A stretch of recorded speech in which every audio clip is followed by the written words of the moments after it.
अब हम 1B का जो सेकेंड क्वेश्चन है उसको सॉल्व करेंगे। तो इसमें भी आपको डीएफए डिजाइन करने के लिए बोला गया है। तो आप देखिए लैंग्वेज क्या दिया हुआ है, L equal to W belongs to 0,1 star where W has even number of a's and even number of b's. अब देखिए अब एग्जाम में क्या हो सकता है, इस क्वेश्चन पे जो है हम 4 डिफरेंट क्वेश्चन बना सकते हैं, लेकिन पहले हम इसके लिए आपको डीएफए बना करके दिखाएंगे, फिर आपको बताएंगे कि एग्जाम में जो है आपको कौन अलग अलग से और भी पॉसिबल क्वेश्चन बनाया जा सकता है। तो सबसे पहले हम आपको क्या बताए थे पिछले वीडियो में कि सबसे पहले हम लैंग्वेज लिखते हैं। तो लैंग्वेज के अंदर अपना कौन कौन सा स्ट्रिंग आ सकता है। अब यहाँ पे कौन कौन सा स्ट्रिंग आ सकता है वो मेरा इस कंडीशन पे डिपेंड करता है। तो यहाँ पे कंडीशन दिया हुआ है has even number of a's and even number of b's, मतलब ए का जो है अपना काउंट वो जो है अपना इवन होना चाहिए, साथ ही साथ बी का भी काउंट जो है इवन होना चाहिए। अब एग्जाम में आपका क्या करता है, एग्जाम में जो है आपका इसी क्वेश्चन को ऐसे भी फ्रेम किया जा सकता था, मैथमेटिकली जो है ऐसा लिख के।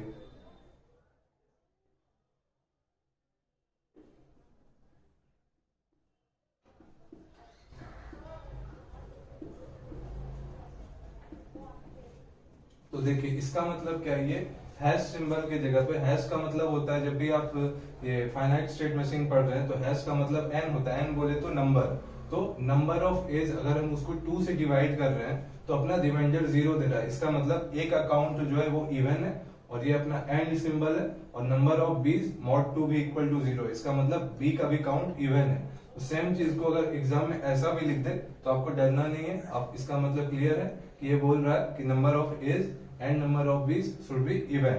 तो अब हम देखते हैं, तो आपको पता है कि 0 जो है यहाँ पे सबसे पॉसिबल स्मॉलेस्ट इवन नंबर होगा 0 यहाँ पे। तो हम आपको पहले क्या बताए थे कि सबसे पहले सबसे छोटा स्ट्रिंग लिखते हैं। तो अगर 0A हो और 0B हो, 0A हो और 0B हो तो उसमें ये कंडीशन सेटिस्फाई होगा कि नहीं कि W has even number of a's. तो 0A है एंड 0B है, तो 0 आपका इवन नंबर है, मतलब एक भी ए ना हो और एक भी बी ना हो तो वो आपको ये कंडीशन को सेटिस्फाई करके देगा। तो पहला स्टेप हम आपको बताए थे कि सबसे छोटा पॉसिबल स्ट्रिंग जो है लैंग्वेज के अंदर लिखते हैं। तो जब मेरा कुछ नहीं है, ए भी नहीं है और बी भी नहीं है, तो डीएफए में आपको पता है कि वो क्या है, वो एप्सिलॉन है। अब इसके बाद जो अपना सबसे छोटा पॉसिबल स्ट्रिंग होगा वो कंफर्म है कि आपको अगर आप 2 0 लीजिएगा तो 2 1 भी लेना ही पड़ेगा। तो इसका मतलब 0 0 1 1 या फिर 1 1 0 0। अब इसी में देखिए हम परम्यूटेशन कॉम्बिनेशन लगा के इसको अलग अलग पोजीशन पे इसको लिख के दिखाते हैं। जैसे देखिए 1 0 1 0 ये भी होगा क्योंकि इसमें भी 2 0 है और 2 1 है। तो इसी तरह से आपका हो जाएगा 0 1 0 1। तो इसी तरह से आपका बहुत सारा जो है ऐसा बहुत सारा स्ट्रिंग आएगा। तो आपको कुछ नहीं 3-4 ही लिखना है एग्जाम में, और उसके बाद आपको डीएफए डिजाइन करना है। तो अब देखते हैं इसका डीएफए डिजाइन कैसे होगा।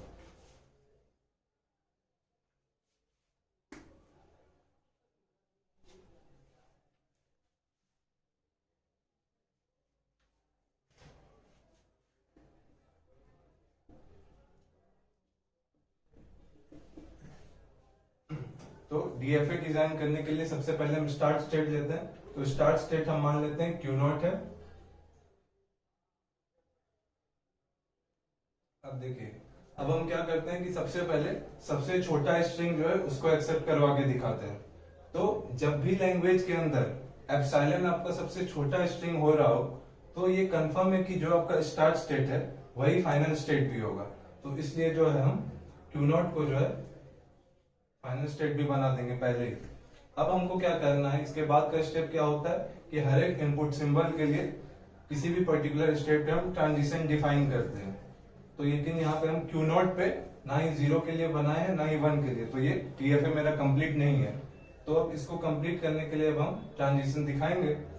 तो अब हम क्या करेंगे, एक वन साइड जो हम अपना 0 का काउंट रखेंगे और वन साइड हम अपना 1 का काउंट रखेंगे, जिससे जो है हम ये कंडीशन सेटिस्फाई करा सके। तो देखिए अगर हम इस साइड मान लेते हैं कि अगर हम 0 का काउंट रखते हैं, तो अगर Q नॉट पे हम 0 पे Q1 पे जा रहे हैं तो हम Q1 पे जो है 0 पे वापस से हम Q नॉट पे आएंगे। अब देखिए ये साइकिल हम इसलिए मेंटेन कर रहे हैं, तो ऐसा करने से क्या होगा, आपका जो आपका इवन नंबर ऑफ जीरोस का जो साइकिल है वो मेंटेन रहेगा। तो इससे आपका क्या होगा कि देखिए ये 0 पे हम यहाँ गए, वापस से 0 पे यहाँ, तो ये जो 2 का टेबल होता है 2 फिर 4 एक और बार आप जब लूप चलेंगे फिर 6 ऐसे करते करते सो ऑन, हर एक इवन नंबर का 0 को जो है ये एक्सेप्ट करके देगा। एग्जाम में जैसे क्वेश्चन आ सकता था कि direct simply even number of zeros रहता वन के, जैसे इवन सॉरी ये ए और बी के, वन सेकेंड, क्वेश्चन में जो है आपका यहाँ पे सिंबल दिया हुआ है 0,1 और यहाँ पे एज और बीज लिखा हुआ है, तो आई थिंक यहाँ पे जीरोस होना चाहिए और यहाँ पे वंस होना चाहिए। तो अब हम देखते हैं, तो यहाँ पे मेरा जो है इवन नंबर ऑफ जीरोस का लूप बन चुका है। तो अब हम क्या करेंगे कि Q1 पे जो है 0 के लिए ट्रांजिशन दिखा चुके हैं, उसी तरह से Q0 पे भी 0 के लिए ट्रांजिशन दिखा चुके हैं। अब आप 1 का भी कंडीशन था, तो 1 के लिए भी हमको इवन नंबर ऑफ 1 चाहिए, तो इसको इस साइड ले लेते हैं 1, तो ये हो जाएगा Q2, फिर 1 पे वापस से Q0 पे, तो इधर भी अपना 1 का जो है लूप चलता रहेगा, तो इधर से हमको इवन नंबर ऑफ वंस मिलेगा। तो देखिए अगर इवन नंबर ऑफ सिंपली 0 मिलते जाए तो देखिए ये भी स्ट्रिंग एक्सेप्ट करेगा, क्यों, क्योंकि देखिए इसमें इवन नंबर ऑफ जीरोस है, 2 0 है, तो मतलब इवन नंबर ऑफ 0, और 0 नंबर ऑफ 1 है तो वो भी तो इवन ही है 0, तो ये भी आपका एक्सेप्ट होगा। उसी तरह से 1 1 भी एक्सेप्ट होगा, 4 1s भी 1 1 1 1। तो अब मेरा Q0 पे जो है 0 के लिए भी ट्रांजिशन दिखा दिए, Q2 पे भी Q0 पे 1 के लिए भी ट्रांजिशन दिखा दिया। अब आपको Q1 और Q2 पे दिखाना है। तो अब देखिए इधर हम जीरोस का साइकिल मेंटेन किए हुए थे, तो इसी तरह से अगर हम Q2 पे 0 पे Q3 पे जाएं तो वापस से Q3 पे 0 पे Q2 पे जाएंगे। तो इसी तरह से Q1 पे इस साइड हम देख सकते हैं 1 1 का साइकिल मेंटेन किए हुए थे, तो Q1 पे 1 पे Q3 पे और Q3 पे वापस से 1 पे Q1 पे। तो अब देखिए कोई भी आप स्ट्रिंग उठा के देख लीजिए, जैसे अपना है 0 1 0 1, तो 0 1 0 1 ये एक्सेप्ट करेगा क्योंकि इसमें 2 0 है और 2 1 है। अब देखिए तो ये आपका जो है DFA कंप्लीट हो चुका है, लेकिन बहुत बच्चों को ये समझने में दिक्कत हो रहा होगा कि आप डायरेक्टली इसको कैसे डिजाइन कर दिए। तो इसको जो हम एक और तरीका से आपको समझाएंगे। तो अब देखिए इसमें 4 अलग अलग तरह का क्वेश्चन कैसे बन सकता था। अब देखिए आप ऐसे भी मान सकते हैं, इस क्वेश्चन को आप ऐसे बना सकते हैं कि जैसे 2 तरह का आपके पास है, इवन है या ऑड है, ठीक है, और आपके पास क्या है, इवन और ऑड से 4 पॉसिबल पेयर अपना बन सकता है। कौन कौन सा, जैसे इवन को ई मान लेते हैं, ऑड को ओ मान लेते हैं। तो एक आपका हो सकता है इवन इवन, एक हो सकता है even odd, odd even, odd odd. तो इसका मतलब ये है कि क्वेश्चन में आपका ये भी पूछ सकता था कि even number of zeros and even number of ones, even number of zeros, odd number of ones, odd number of zero, even number of ones, odd number of zeros, odd number of ones. तो देखिए जब भी ऐसा question पूछता है अगर exam में, तो जैसे अगर मान लीजिए यहाँ पे इवन नंबर ऑफ जीरोस और इवन नंबर ऑफ वंस बोला था, तो इस प्लेस पे देखिए ये जहाँ पे हम Q0 बनाए हैं, तो Q0 पे जो है मेरा एक भी 0 भी नहीं है और एक भी 1 भी नहीं है, तो मतलब इस प्लेस का नाम मेरा क्या हो जाएगा, even number of zeros, even number of ones. तो कहने का मतलब है कि इसी DFA को हम ऐसे भी बेटर तरीके से बना के दिखा सकते हैं। तो देखिए, तो इस क्वेश्चन को हम बेटर एक्सप्लेनेशन के लिए एक और तरीके से सॉल्व कर सकते हैं। अब हम देखते हैं जैसे Q0 पे, तो Q0 पे अपना क्या था, 0 नंबर ऑफ जीरोस था और 0 नंबर ऑफ वंस था, यानी इस प्लेस को हम कर सकते हैं कि ये यहाँ पे इवन नंबर ऑफ जीरोस को कंटेन किए हुए और इवन नंबर ऑफ वंस को। तो इसको ऐसे लिख सकते हैं, इवन जीरोस और इवन वंस, और ये मेरा स्टार्ट स्टेट भी है और ये मेरा फाइनल स्टेट भी है। इसी को हम दोबारा यहाँ पे बना रहे हैं। तो अब देखिए जैसे ही इसको एक सिंगल 0 मिलेगा, तो ऑलरेडी ये इवन 0 था, इवन 0 में एक सिंगल 0 मिलेगा तो ऑड नंबर ऑफ जीरोस हो जाएगा और इवन नंबर ऑफ वंस रहेगा। यानी कहने का मतलब है कि जैसे ही एक सिंगल 0 मिला तो एक न्यू स्टेट पे जाएंगे, इसका नाम हो जाएगा ऑड नंबर ऑफ जीरोस और इवन नंबर ऑफ वंस, क्योंकि यहाँ पे हमको एक सिंगल जीरो मिल चुका होगा तो नंबर ऑफ जीरोस का काउंट जो है मेरा ऑड हो जाएगा, और नंबर ऑफ इवन ये वन हमेशा काउंट इवन रहेगा क्योंकि यहाँ पे जीरो नंबर ऑफ वंस है। तो उसी तरह से हमको ऑड जीरो मिला हुआ है, एक और जीरो अगर लगाते हैं तो वापस से वो इवन जीरो हो जाएगा, तो वापस से यानी आपका इस स्टेट पे आ जाएगा, यानी इवन जीरो और इवन वंस पे। सिमिलरली जब हम एक वन देंगे इस स्टेट पे तो मेरा क्या हो जाएगा, सिंगल वन देने पे ये इवन नंबर ऑफ जीरोस रहेगा, बट ये वंस जो है ये इवन नंबर ऑफ वंस, ये मेरा क्या हो जाएगा, ऑड नंबर ऑफ वंस। तो एक स्टेट बनेगा, इसका नाम दे देते हैं इवन जीरोस ऑड वंस। हमको ऑड वंस मिल चुका है, ऑड वन में फिर से एक और बार वन मिल जाएगा तो क्या हो जाएगा, इवन वंस हो जाएगा। तो इस पे अगर वापस से अगर हमको इस स्टेट पे वन आता है तो इसको यहाँ भेज देंगे, क्योंकि इसको ऑड नंबर ऑफ वंस था, तो एक और वन देंगे तो वापस से ये इवन नंबर ऑफ वंस वाले स्टेट पे जाना चाहिए, और इवन नंबर ऑफ जीरोस तो आपके पास है ही, तो इवन नंबर ऑफ जीरोस और फिर एक और वन दिए तो इवन नंबर ऑफ वंस, तो इस स्टेट में चला गया। अब now coming to this state, यहाँ पे मेरे पास इवन नंबर ऑफ जीरोस है और ऑड नंबर ऑफ वंस है, तो इसका हम वन के लिए ट्रांजिशन दिखा चुके हैं, तो जीरो के लिए दिखाना पड़ेगा according to the definition of DFA. तो देखिए अगर हम इसमें एक और जीरो देंगे तो पहले से मेरा इवन नंबर ऑफ जीरोस था, तो अब जैसे ही एक जीरो और देंगे तो मेरा क्या हो जाएगा, ऑड नंबर ऑफ जीरोस हो जाएगा, और ऑड नंबर ऑफ वंस है तो वो मेरा कांस्टेंट रहेगा क्योंकि इसमें तो हम वन दिए ही नहीं है, यानी इस स्टेट का नाम हो जाएगा ऑड नंबर ऑफ जीरोस और ऑड नंबर ऑफ वंस।